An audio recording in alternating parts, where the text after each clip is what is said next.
Hello all, welcome to another session of Physics Unveiled. This is the second subtopic that we are going to pick up from mathematical tools for class 11. In our last session, we had discussed about one of the trigonometrical identities, sine and cosine rule. If you have not seen that video, kindly go to our playlist and watch that. Else, I'll put the link of that particular video in the descriptions as well. This session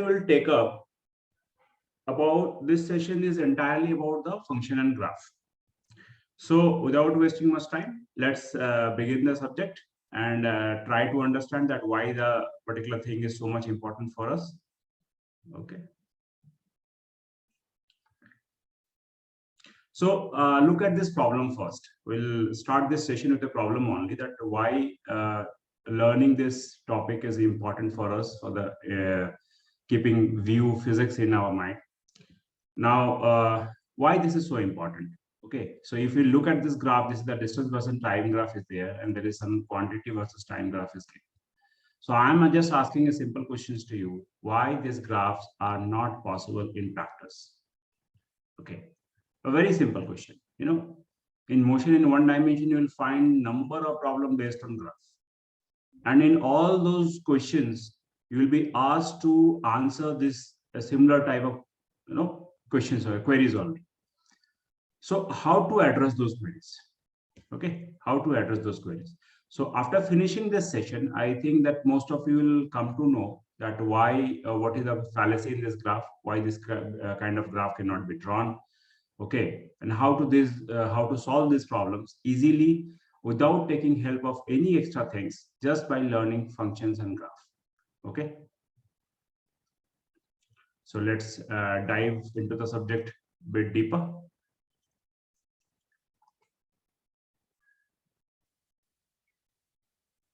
So in this particular topic, we'll be discussing, as it is already clear before you, that we are going to discuss about functions and graph. So our simple question is, what is function?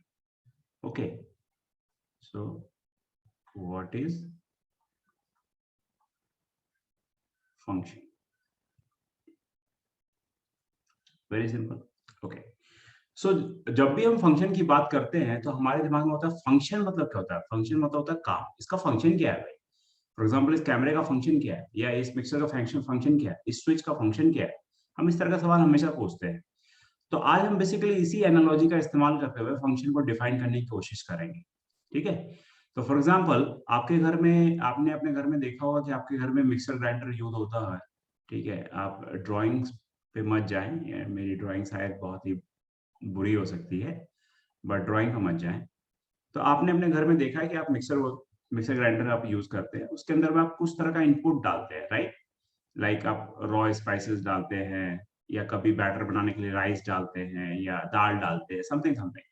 और आप जब ये डालते हैं, ये desired input डालते हैं, तो इससे एक आउटपुट निकलता है, एक प्रोसेस्ड आउटपुट निकलता है, राइट? प्रोसेस्ड आउटपुट निकलता है। तो ये मिक्सर जो है, ये जो पर्टिकुलर मिक्सचर है, ये इसी काम के लिए बना हुआ है कि आप इस पे इस तरह का इनपुट डालें जिस इनपुट को ये प्रोसेस कर सकेगा और इसके हिसाब से एक प्रोसेस्ड आउटपुट निकालेगा। ठीक है, अब इसी मिक्सर के अंदर में अगर आप एक स्टोन डाल दें, ठीक है, तो आपके पास में या तो हो सकता है कि मिक्सर ही खराब हो जाए, मिक्सर गॉन फॉल्टी, या तो हो सकता है कि खराब हो गया, या तो डिजायर्ड आउटपुट ना निकले, नॉट डिजायर्ड आउटपुट।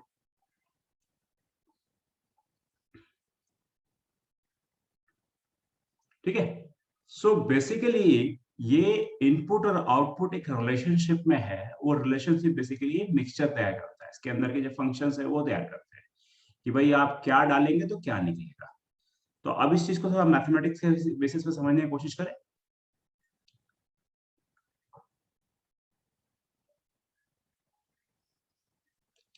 सपोज हमने एक इनपुट दिया एक बॉक्स के अंदर में, और इससे कुछ आउटपुट आया। फिलहाल तो ये बॉक्स हमारा मिक्सचर था। तो इस बॉक्स में इस इनपुट और आउटपुट के बीच में एक रिलेशनशिप स्टैब्लिश था। मतलब अब ऐसा नहीं कि कुछ भी डाल दे तो कुछ भी निकल रहा है, मतलब आउटपुट उसका इनपुट के साथ एक रिलेशनशिप में है। तो ये जो रिलेशनशिप है, इस रिलेशनशिप को हम बोलते हैं फंक्शन। आगे जाके हम इसको और थोड़ा सा फाइनली डिफाइन करेंगे, लेकिन फिलहाल आप समझने के लिए रिलेशनशिप जो है वो एक फंक्शन है। ठीक है। तो फॉर एग्जाम्पल कि मान लीजिए कि कुछ अभी कभी आप रॉन्ग इनपुट डालेंगे तो क्या निकलेगा, या तो हो सकता है आउटपुट निकले ही नहीं, हाँ, या तो जो डिजायर्ड आउटपुट है वही नहीं निकले। ठीक है, या हो सकता है कि आपका जो ये पर्टिकुलर बॉक्स है, ये बॉक्स ही खराब हो जाए। ठीक है। तो इस फंक्शन को, जैसे फॉर एग्जांपल मान लीजिए कि अब एक इक्वेशन हम पढ़ते हैं, जैसे फॉर एग्जांपल सपोज एक इक्वेशन पढ़ते हैं y equal to x plus one, एक इक्वेशन है। तो अगर इसके अंदर में x डालेंगे, x की वैल्यू डालेंगे 0, और ये मान लीजिए x प्लस वन है प्रोसेस करने वाला मशीन, तो ये आपको 1 रिटर्न करेगा y। तो इसी टर्म को हम लिखते हैं, यहां पे क्या लिख रहे हैं, ये इसका मतलब क्या है कि y is dependent on x। इसी को हम ये भी लिखते हैं y equal to f x, where f is the function name,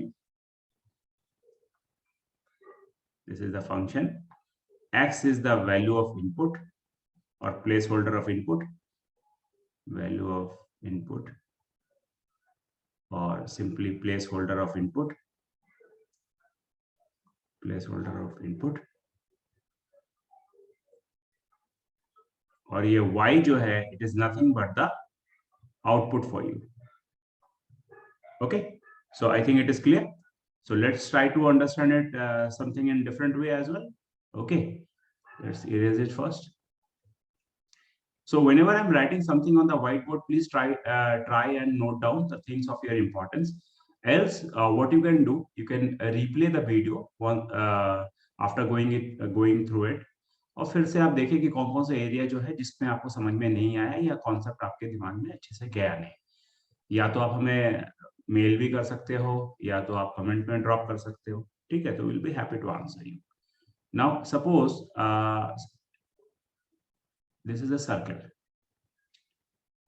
so circle का एरिया क्या होता है, पाई आर स्क्वायर। तो अगर इस सर्किल में मैं आर और ए, आर का वैल्यू 1 दूं तो ए का वैल्यू पाई आएगा, आर का वैल्यू 2 दूं तो ए का वैल्यू 4 पाई आएगा। मतलब area of circle is basically dependent on r, dependent on r. And how they are dependent, इसको हम लोग मैथमेटिकली ऐसे लिख सकते हैं, area is function of r. And how they are dependent, what is the relationship? The relationship is pi r square. Okay, तो इसको हम क्या कह रहे हैं, if area is dependent on r, तो आर को हम कहते हैं independent variable,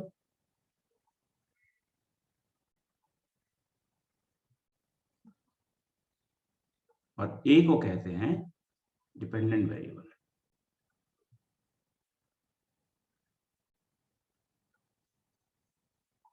Clear? So whenever a two quantities are related, okay, in such a way that whenever two quantities are related in such a way,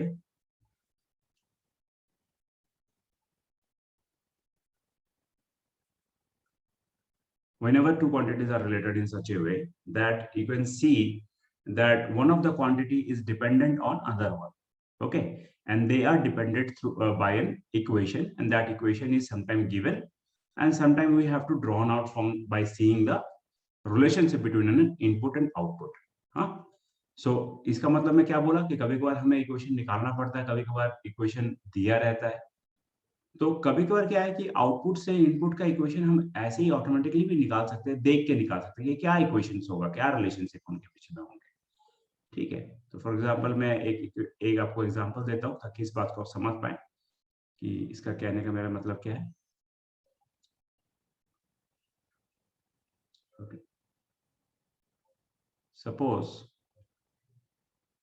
ये मेरा input है, ये मेरा आउटपुट है। ओके, हम यहाँ क्या कर रहे हैं, हम आपको इनपुट्स के सारे वैल्यू दे रहे हैं।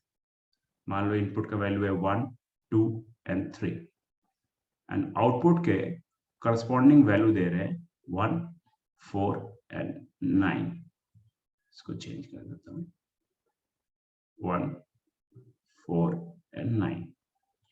और मान लीजिए कि ये इससे रिलेटेड है, ये अगर आपने ये इनपुट डाला तो ये निकला, ये इनपुट डाला तो ये निकला, ये इनपुट डाला तो ये निकला। तो इसको देख के आप क्या कह सकते हैं, मान लीजिए अगर ये x है, इसको ऐसा समझिए ये y है, तो क्या रिलेशनशिप होगा इन दोनों के बीच में, क्या relationship, what is the relationship, what is the relation between input and output, क्या रिलेशनशिप होगा। तो हम कह सकते हैं कि जो आउटपुट है y जो है वो और कुछ नहीं है बट एक्स स्क्वायर है, राइट। सबसे सिंपलेस्ट तो ही दिख रहा है ना। और मान लीजिए आप बोलेंगे नहीं इसको आपने एक बार जोड़ा, इसको आपने 2 बार जोड़ा, इन दोनों में जो क्या इक्वेशन आ रहा है, तो y equal to x square.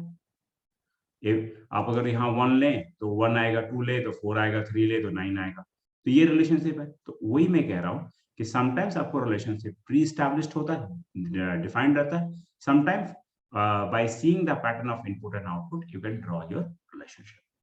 Clear? Any doubt? So, okay.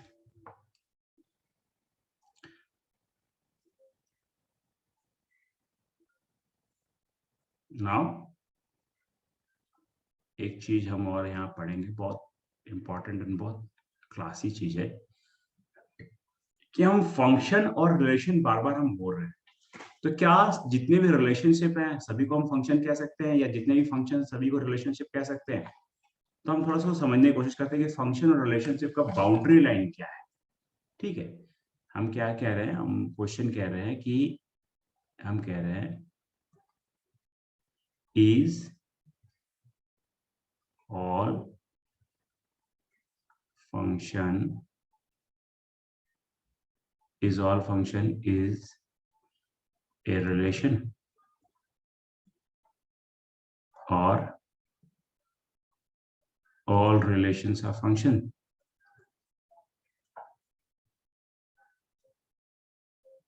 ये हमारा दो क्वेरी है। इस दो क्वेरी को अंडरस्टैंड करने के लिए कि क्या सारे के सारे फंक्शंस को हम रिलेशंस या सारे के सारे रिलेशंस को हम फंक्शंस कह सकते हैं कि नहीं कह सकते, इसके लिए पहले हमें फंक्शन का एक बाउंड्री लाइन ड्रॉ करना पड़ेगा कि फंक्शन को फंक्शन कब कहते हैं। Okay, so let us try to understand. Okay, power off, let us try to understand this।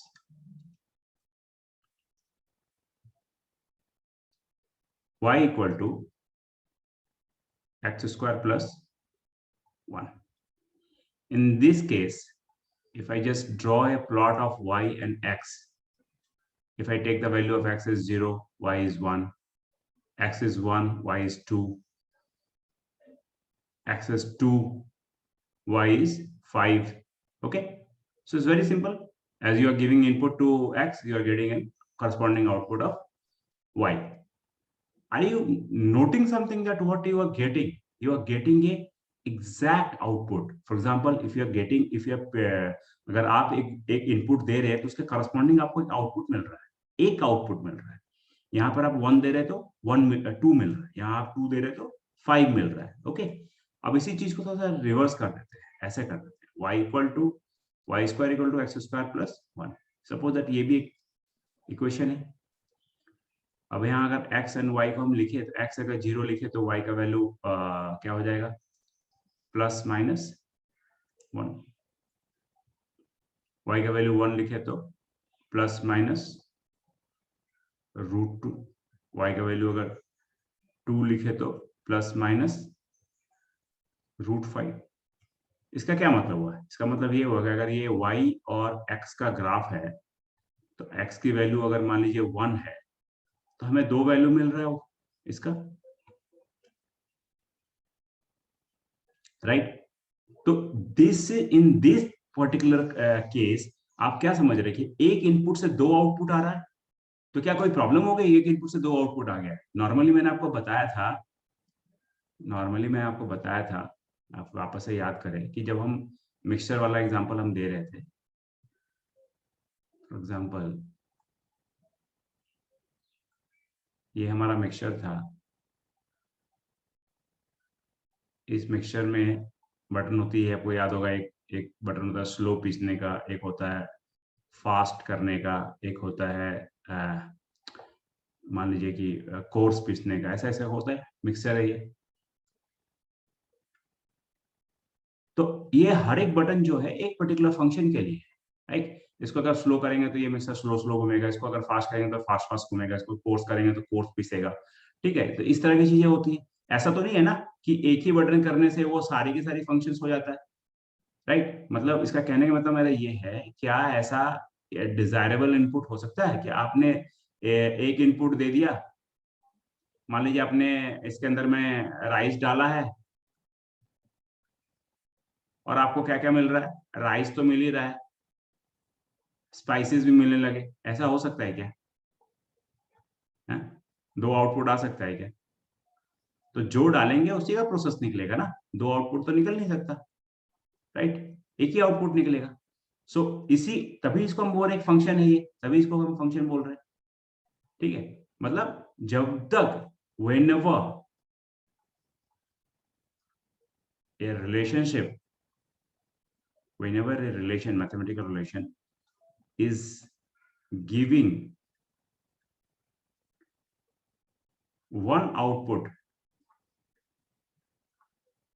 for an input, or input and output are matching for an input, it is called function. ये बहुत important है। मतलब ये अगर scenario है, आप इसको एकदम गांठ बांध के रख ले, दिस इज वेरी इंपॉर्टेंट। ये सिनारियो है कि आपने एक इनपुट दिया और आपको दो आउटपुट आ गए, O1 एंड O2, ये फंक्शन नहीं हो सकता, नॉट फंक्शन। रिलेशनशिप हो सकता है, हो जाए, लेकिन फंक्शन नहीं होगा। ये वाला मान लीजिए कि ऐसा हो सकता है कि मान लीजिए आपने दो इनपुट दिए, इनपुट 1 एंड इनपुट 2, और आपको एक आउटपुट निकल जाए, हो सकता है। फॉर एग्जाम्पल आपने राइस डाला और इसमें आपने डाला पल्सेस भी डाले, तो जो बैटर निकलेगा, मान लीजिए दो चीज डाल दी आपने, जो बैटर निकलेगा इन दोनों का कंबाइंड निकलेगा।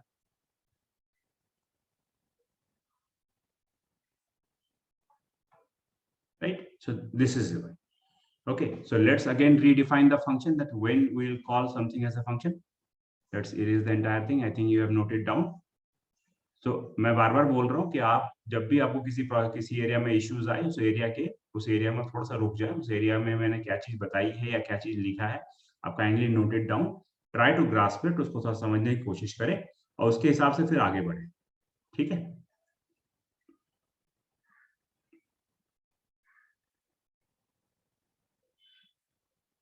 ओके।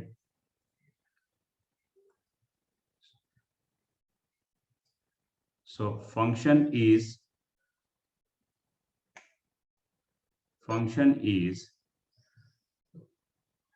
किसी को फंक्शन हम कब कह रहे हैं? For every input there has to be an output, has to be an output.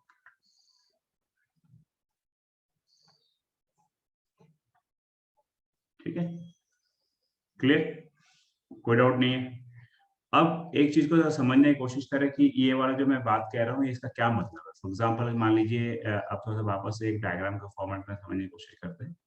मान लीजिए ये 1 है, ये 2 है, ये 3 है, और इधर मैंने कर दिया 2 and 3 and सपोज कुछ भी एनीथिंग 5, ओके। एंड मैंने क्या किया, 1 से 2 को मैच किया एंड 2 से 3 को मैच किया। क्या ये फंक्शन है? Is this diagram represents a function?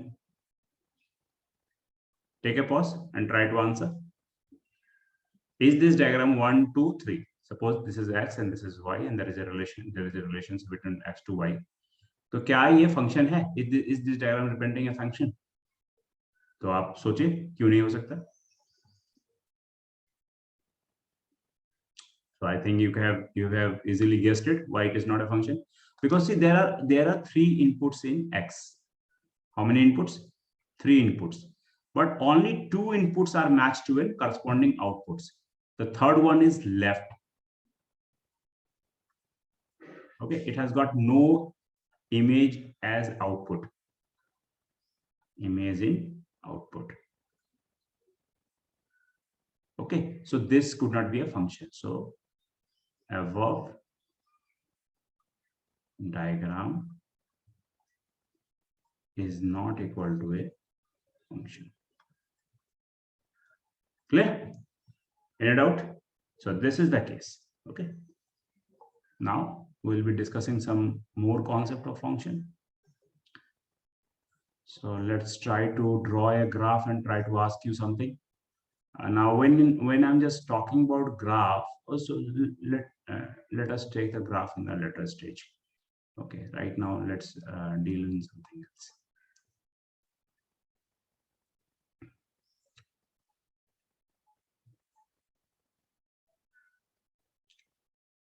मुझे लगता है कि ये सब चीज समझ में आ गई होगी अभी तक आपको।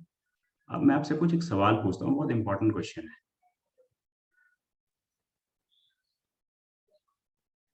For example y equal to x plus 1 है।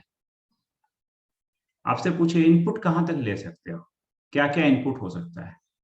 तो आप बोलोगे जो मर्जी ले लो, 0 ले लो, 1 ले लो, 2 ले लो, 3 ले लो, -1 ले लो, -2 ले लो, -3 ले लो। मतलब वो सारे रियल नंबर्स हम ले रहे हैं। मतलब इनपुट जो होगा basically member of a real number होगा, राइट? इसमें मैं इसको ऐसे, अभी अगर आपको सिंबल समझ में नहीं आ रहा तो इसको ऐसे रखते हैं, member of, okay, member of real number. Okay, तो जो रियल नंबर लेना चाहो ले सकते हो, ठीक है। अब इस चीज को थोड़ा समझने के लिए क्यों ऐसा चीज मैं कह रहा हूँ कि इनपुट की रिक्वायरमेंट क्यों है। फॉर एग्जाम्पल, अब हम जानते हैं कि जब किसी भी ट्री का एज निकालने के लिए क्या करते हैं हम, बेसिकली उस ट्री का बोलते हैं कि ये जो सर्कल्स बनते हैं, ठीक है, ट्री ट्रंक में जो सर्कल्स बनते हैं उनको काउंट करने से फिर उसको कुछ मल्टीप्लाई करते हैं तो उसका एज पता चल जाता है। तो सपोज मैं बायोलॉजी और जूलॉजी को इतना डील नहीं कर रहा हूँ, तो मैं एक एज्यूम करके चल रहा हूँ मैथ्स के हिसाब से कि सपोज एज ऑफ ट्री मेरे को निकालना है, एज ऑफ ट्री निकालना है, हाँ?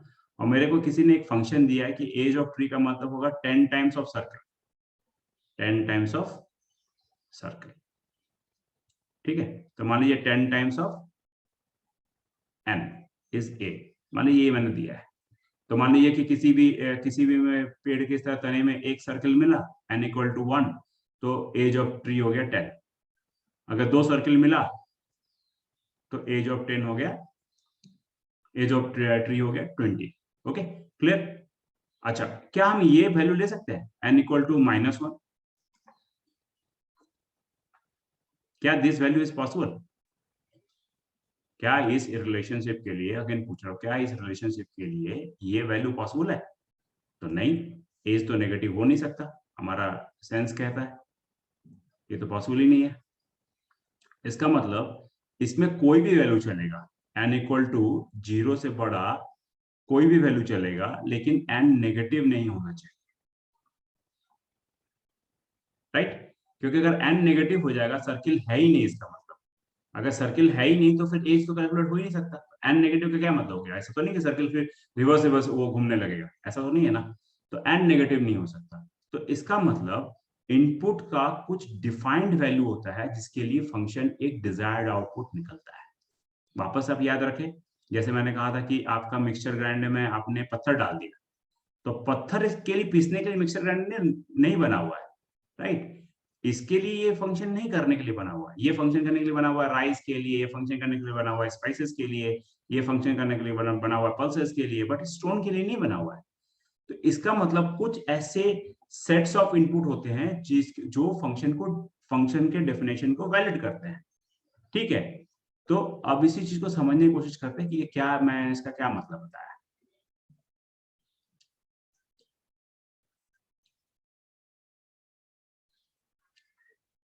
मान लीजिए मैं एक इक्वेशन लिखता हूँ y equal to root x.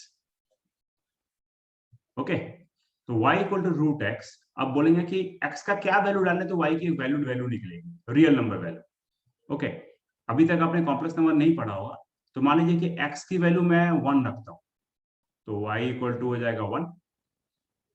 ठीक है, अगर x की वैल्यू 2 रखता हूं तो y की वैल्यू हो जाएगी √2 फ्रॉम दिस इक्वेशन। x की वैल्यू 0 रखता हूं तो y की वैल्यू हो जाएगी 0।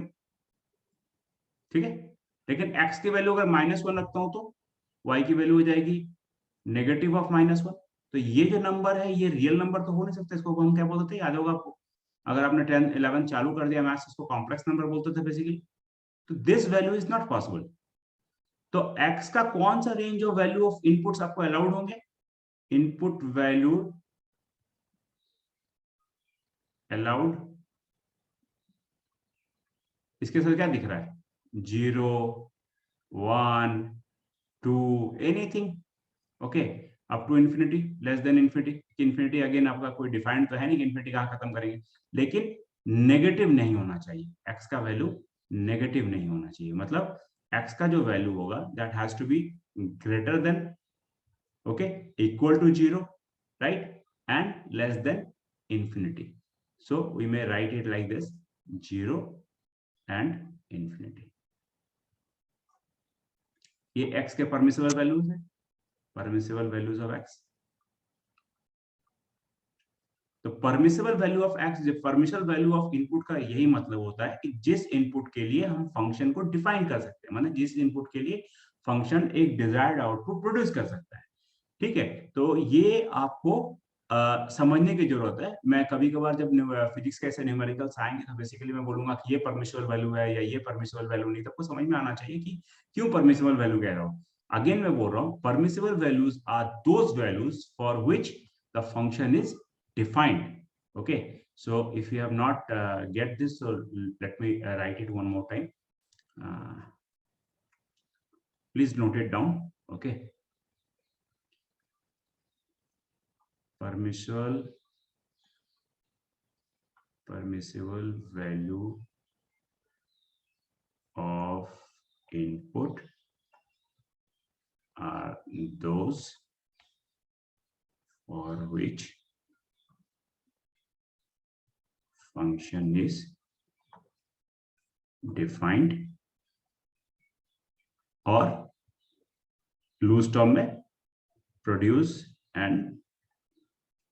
a valid output. Okay, so अब इस परमिसिबल वैल्यू तो हमने पढ़ लिया, फायदा क्या है परमिसिबल वैल्यू का, लेट्स सी क्या फायदा है। आई होप आपको ये चैप्टर थोड़ा सा अच्छा लग रहा हो, क्योंकि इसमें थोड़ा सा मैथमेटिक्स अब धीरे धीरे हम धीरे धीरे बढ़ते जा रहे हैं। जैसे जैसे हमारी मैथमेटिक्स की समझ बढ़ती जाएगी, फिजिक्स हमारे लिए उतना ही आसान होता जाएगा। दो हम फंक्शंस के सारे और भी बहुत सारी निटी-गिटी है जो कि आपको क्लास 11 में पढ़ने पड़ेंगे, उनको मैं पिकअप नहीं कर रहा हूँ। मैं अपने बाउंड्रीज को सिर्फ फिजिक्स के अराउंड रखा हूँ कि जिससे जहां से हमारा बेसिकली प्रॉब्लम सॉल्व हो जाए, मतलब इतना समझ में आए कि हाँ ये क्यों हो रहा है, what is the reason behind it. ठीक है, तो मैं ऐसे उस रीजनिंग पोर्शन तक कवर कर रहा हूँ, इन डेप्थ कवर नहीं कर रहा हूँ। ठीक है, अगर आपको फिर भी मैथ्स में कुछ डाउट हो तो you can drop me a query and I will answer it. Okay, no problem. So अब आप सोचिए मैंने क्या बोला, permissible value, permissible value of input. Okay, तो परमिसिबल वैल्यू ऑफ इनपुट को फिर से हम देखते हैं। y equal to suppose that x plus 1 है, तो x लिया, उसके कॉरस्पॉन्डिंग y आएगा, 0 लिया तो 1 आया, 1 आया तो 2 आया, 2 आया तो 3 आया, 3 आया तो 4 आया। मतलब आप क्या देख रहे हैं कि आप x का कोई भी रियल नंबर पुट करें। अच्छा, अगर हम नेगेटिव पुट करते हैं, नेगेटिव आया तो 0 हुआ, -2 हुआ तो -1 हुआ। मतलब x का कोई भी रियल नंबर आप पुट करते जाएं, कोई भी रियल नंबर पुट करते जाएं, y की वैलिड वैल्यू ही आती जाएगी, राइट। तो permissible value of all permissible value of inputs को हम लोग क्या बोलते हैं, डोमेन ऑफ फंक्शन। तो जब भी बोलेगा कि फंक्शन का डोमेन क्या है, ठीक है, तो डोमेन मतलब उसका एरिया, वर्क एरिया क्या है, किस डोमेन में फंक्शन काम करता है। फॉर एग्जांपल अगर मैं बोलूंगा मिक्सचर का डोमेन क्या है, तो मिक्सचर का डोमेन है मसाला पीसना, ये पीसना। कैमरा का डोमेन क्या है, तो अब मैं बोलूंगा कैमरा का डोमेन है फोटोग्राफ खींचना, ठीक है। अच्छा, ये टीवी रिमोट का डोमेन क्या है, तो टीवी रिमोट का डोमेन ओनली, मान लीजिए टीवी रिमोट है, इसका डोमेन क्या है, तो ये टीवी को ऑपरेट करना, ठीक है। अब इस टीवी रिमोट से अभी ये कार को ऑपरेट कर नहीं सकते, ठीक है। तो क्या क्या इनपुट इसमें देंगे तो किस तरह का आउटपुट निकलेगा, वो आपका डोमेन ऑफ फंक्शन है। क्लियर है। तो अगर इसको मैं थोड़ा ये करूं, समझाने की कोशिश करूं, यहाँ पे मान लीजिए ये है 1 2 3, इसी को ड्रॉ कर रहा हूँ एंड यहाँ पर लिख रहा हूँ, यहाँ पे मैं सब लिख देता हूँ 1 2 3 4 0 -1 सब लिख देता हूँ। यहाँ x है, ये y है। Okay, there is a function y equal to fx है एंड fx क्या है, x + 1। ओके, ये मान लीजिए मैंने लिख दिया। तो 1 को किससे मैच करेंगे, 1 को मैच करेंगे हम 2 से अकॉर्डिंग टू इक्वेशन। 2 को किससे मैच करेंगे, 2 को मैच करेंगे हम 3 से। एंड 3 को किससे मैच करेंगे, 3 को मैच करेंगे 4 से। तो मेरा इनपुट का सेट क्या है, इनपुट वैल्यू का सेट क्या है, 1 2 3। आउटपुट वैल्यू का सेट क्या है, देखिए आउटपुट वैल्यू का सेट क्या है, 2 3 एंड 4, राइट। लेकिन मैंने आउटपुट कितने दिखाए हुए हैं यहाँ पे y में, मतलब एज्यूम्ड आउटपुट कितने दिखाए हुए हैं, एक तरह से जिसके इनपुट है नहीं लेकिन मैंने दिखा दिए एज्यूम्ड आउटपुट, दिखा दिए हैं 1 2 3 4 0 -1 सब दिखा दिए। तो एग्जैक्ट वैल्यू ऑफ इनपुट जो हम इनपुट बेसिकली फंक्शन में दे सकते हैं, मैंने यार दिया हुआ है, ठीक है, उसको हम बेसिकली डोमेन कह रहे हैं, ठीक है। All permissible value of input which is going to produce a valid output are called domain, ठीक है। सारे के सारे परमिसिबल वैल्यू के लिए जो वैल्यू एज एन आउटपुट आता है उसको हम कहते हैं रेंज, ठीक। जैसे मैंने इसमें 1 2 3 इनपुट दिया तो आउटपुट आया 2 3 4, तो इसको हम रेंज कहते हैं। And all possible value of output जो कि मैपिंग नहीं हो रखी है लेकिन मैंने ले लिया पहले से, मान लीजिए अगर मैं यहाँ पर -1 डालता तो ऑब्वियसली -1 के हिसाब से 0 मैच हो जाता, लेकिन चूंकि -1 दिया ही नहीं मैंने, तो मैं ये उम्मीद कर रहा हूँ कि ये जो है मेरा कोडोमेन है, एक एक्सपेक्टेड आउटपुट है फॉर द रेंज। तो इसका मतलब देखिए ये रेंज जो है इसको कोडोमेन का छोटा हिस्सा है, मतलब रेंज जो है, range is subset of codomain, मतलब R is subset of codomain, ठीक है। तो इसको मैं बोल रहा हूँ डोमेन, इसको मैं बोल रहा हूँ रेंज एंड इसको मैं बोल रहा हूँ codomain. Okay, clear. So let's move forward. Let's take few examples to understand. And we are approaching to the end of the function, and then we'll be slightly taking a graph. And now we'll be, and after that, we'll be getting back to the problems to understand, to freshen up our theory portion. आप याद रखिए कि जब तक आप numericals बनाते नहीं है, फिजिक्स जो है आपको हमेशा एक मिस्टिक फिनोमेना ही लगेगी, क्योंकि न्यूमेरिकल जब आप बनाते हैं तो आप बेसिकली एप्लीकेशन ऑफ कॉन्सेप्ट को करते हैं, तो आपकी अंडरस्टैंडिंग थोड़ी सी ज्यादा क्लियर होती है। तो आप न्यूमेरिकल्स को हमेशा बनाएं, ठीक है। मैंने वेक्टर्स के भी बहुत सारे न्यूमेरिकल्स दिए थे, 15 टॉप न्यूमेरिकल्स दिए थे, फिर उनके आई ओपनर्स भी दिए थे। तो अगर आप लोगों में से अभी तक जिन लोगों ने भी हमारे चैनल को न्यू ज्वाइन किया है वो जाके उस चीज को देख सकते हैं। Okay, so let us draw something, okay, or let us study a few more things before we just getting into the suppose y equal to x square plus 3. Now in this case, if you just write the value of y and x directly, you will be getting the value, right? If 1, this is 4. Okay. So if you know the value of x, you can find y. ठीक है, किसी question का doubt नहीं। तो इस तरह की equations को हम बेसिकली एक्सप्लिसिट फंक्शंस कहते हैं। ओके, क्या बोलते हैं? एक्सप्लिसिट रिलेशनशिप्स, एक्सप्लिसिट रिलेशंस, जहां पे एक इनपुट अगर पता हो तो आउटपुट हम इजीली निकाल सकते हैं। लेकिन आप इसको देखें, x square minus 2xy plus y cube equal to 0। In this case अगर आप करें तो आप देखें कि if you know the value of x, then also y cannot be calculated easily. Y can't be calculated easily. तो यहाँ पर इनडायरेक्टली रिलेटेड है। इस तरह का यहाँ पे क्या है, y एंड x के बीच में y and x indirect related है, मतलब और कोई तीसरे फंक्शंस का हमें रिक्वायरमेंट पड़ेगा। ठीक है, तो इस तरह के फंक्शंस को हम बेसिकली बोलते हैं implicit functions.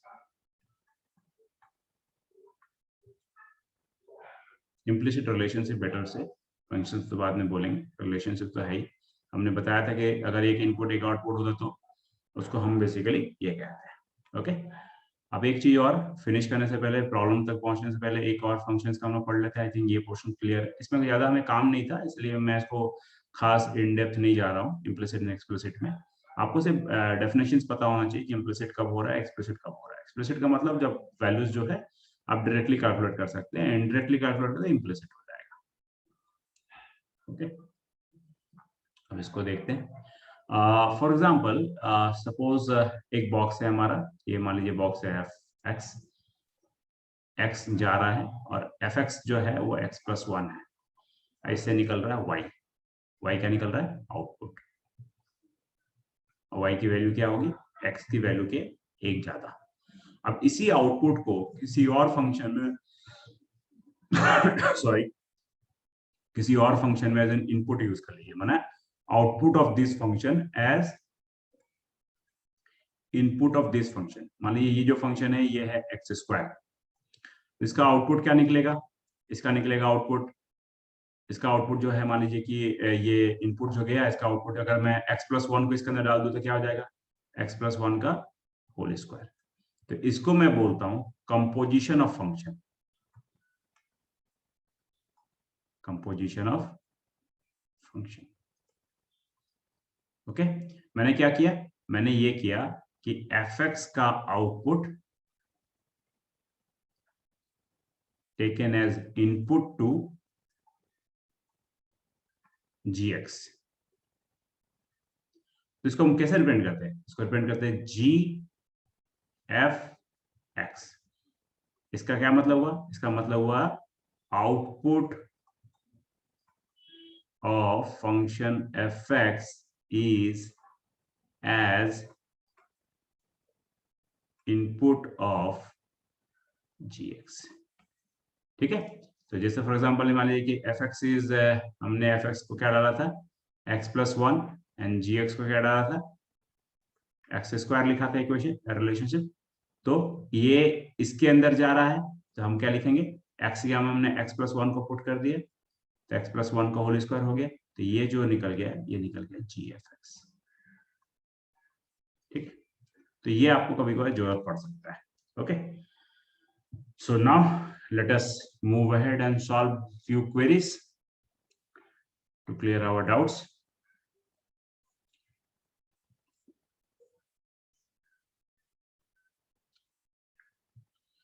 Before we begin, we must sum up what is function, what is not, so that you can just directly can solve the queries. So again, I'm just drawing that final diagram one more time. If there is one input and you are getting two output, not a function. Maybe a relationship, but not a function. Okay. If you are getting multiple input, I1, I2, getting one output, function. So every function must have at least one output for a matching input. Okay, so if there is an input, there has to be an output. Okay, then only you can say that this is a function. Clear? So let us draw a diagram here. Okay, and try to get it. 1, 2, 3, 2, 5, 6.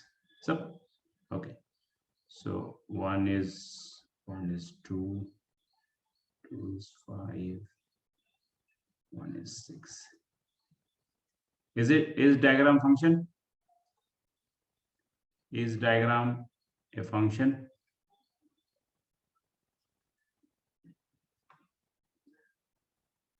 You see, 3 is left out. This is left out. So there is no corresponding output in there is no corresponding output in another set, like in Y there is no corresponding output. So this is not a function. Not a function. Okay, let's.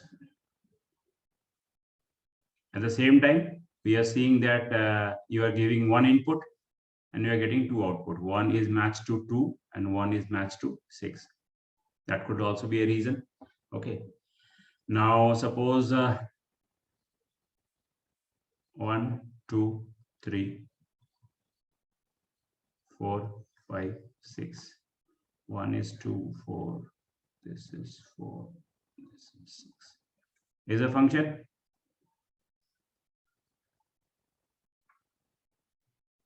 Don't talk about, don't worry about the equation right now. Just see the diagram and try to define on the basis of the diagram. So see 1 and 2, like two inputs are giving a one output. Okay, so this is function, no problem. Okay, so 1 is matching to 4 and 2 is also matching to 4. It's okay, no problem. 3 input is matching to 6. Only 5 is left out.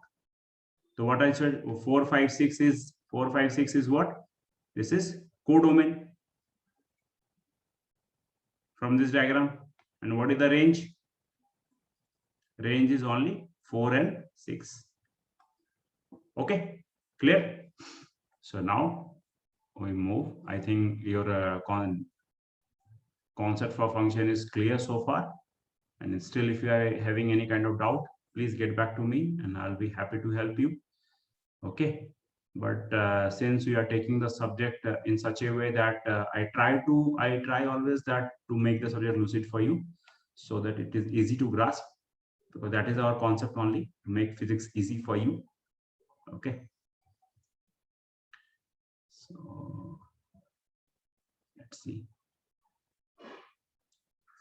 Suppose there is now we are talking about graph. So graph is what? Graph is nothing but the pictorial representation. Pictorial representation of equation. Suppose y equal to x plus 1. Okay. So if I just draw the value of y and x, x0, y1, x1, y2, x2, y3. So if I just plot it like x0, y1. Okay.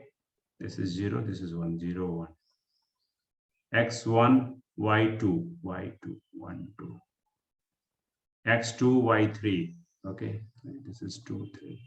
So if we just draw, then it will be a straight line kind. So this is graph. Okay. This is called graph. Graph of y versus x.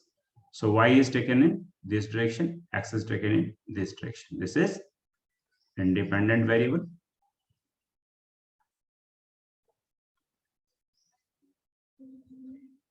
And this is dependent variable. Okay. So you can plot any kind of graph. Okay, if you know the equation, you can plot any kind of graph. You can find the possible coordinates for each and every one, and you can draw it on the graph paper. But that is not our that is not the thing that we are going to do over here. What we are going to do, we are trying to understand that how graph and function will help us to solve the physics queries. That is our main motto. Okay, so let me give you a problem. Suppose this is y and this is x. I'm drawing a graph. Okay, so this is a graph. Now, somebody is asking me whether this is possible, whether this graph represent a function. Okay, so let's try to find it out, why it is not, why it is so. So if I just draw a vertical line, and this vertical line is crossing this curve at two points, P and Q. Suppose the coordinate of P is this, suppose this is x. So this is, and this is y1, suppose, and this is y2. So for value of x, what you are getting? You are getting two value of y, y1 and y2. And we have always said that a function will have one input and one output. Two inputs, one output possible. But for one single input, you cannot have two matching outputs. Okay, two images. So since, based on this theory, since for a single value of input, we are getting an output, two output. So therefore, above graph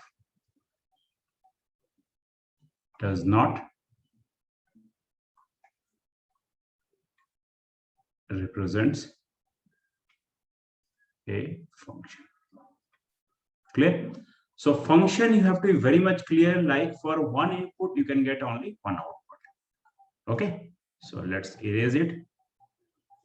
I think this completes our chapter of function and graph. And now we'll be back to the question that we have shown in our slides while beginning this session. And I think now for most of you, it will be very much clear that why those kind of graphs are not possible. Okay, so in physics, you will be finding, while you'll be dealing with a chapter with motion in one dimension, you will be coming across with this kind of graphs many times.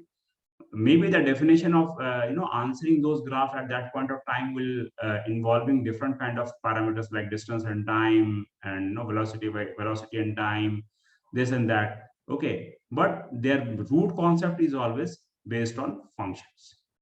Okay, so let's try to solve one more problem before we finish it. Let me draw some curve.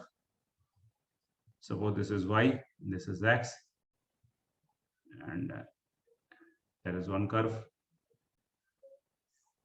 Suppose this is another curve, y and x, graph are there. This is, suppose, another curve.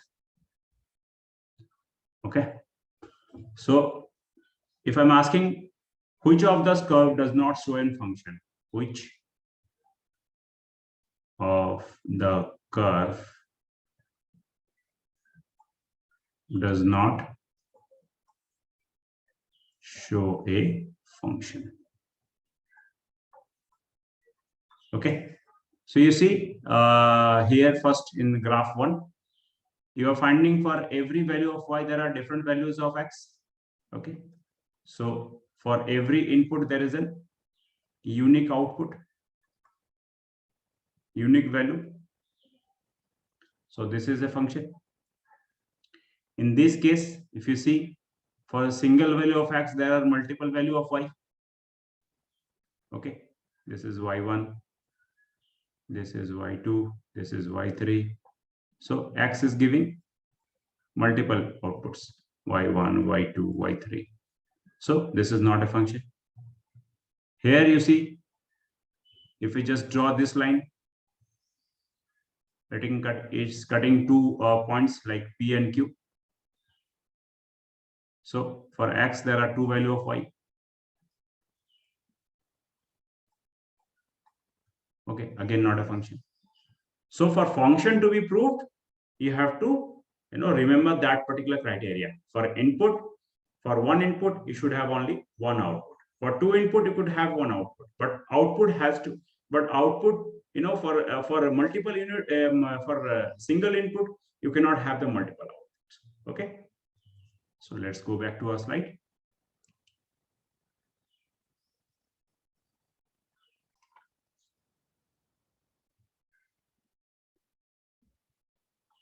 So there is a question, and now just let me know that why these graphs are not possible. In the distance versus time graph is given, and you can see I just draw a straight line over here, and this straight line is coming time at one point, and we are getting two distances, d1 and d2. Where is d1? Okay, so we know one input cannot have multiple output, not function, not possible. Here again, there is a time versus any quantity. You can see multiple values are matching for a single input. Now one input is there and multiple values are there, output. Okay, so this is again not possible. So this is so simple, you see. In first look, if I just give you this problem, you might get confused in solving this kind of questions. But if you know the concept very well, if you know the underlying concept, the same problem can be solved in a fraction of seconds. So that is the beauty. That is the beauty of learning mathematics while solving the problem in physics. Okay. So with this, we are almost at the end of our session. And before we end it up, again, I just want to request you politely that please subscribe our channel and press the bell icon for your instant notifications for our forthcoming videos. And at the same time, you like and share and comment on our video. You share our video with your batchmates, with your friends, so that they also get benefited. You can join us on our Telegram channel as well, where we post the link of Zoom live session with our teachers, and where you can raise your queries, on live to on face on one-to-one basis. Now, as I have told you that this is a kind of mission where we have decided to impart a quality physics education for every students of class 11 and 12. And either they are preparing for just for their board examinations or preparing for competitive examinations, we'll be happy to help them. So with this, thanks for your time, and we'll be seeing you in the next session on differentiation. And that would be again a very, very good chapter for physics. So please do not miss that video. And I'll request you to solve whatever problem that channel post in their Telegram channel, and come up with your come up with your solutions, so that we can also have it look at it, that whether you are getting some kind of value additions in your knowledge just because of these videos or not. So with this, thank you, have a great day.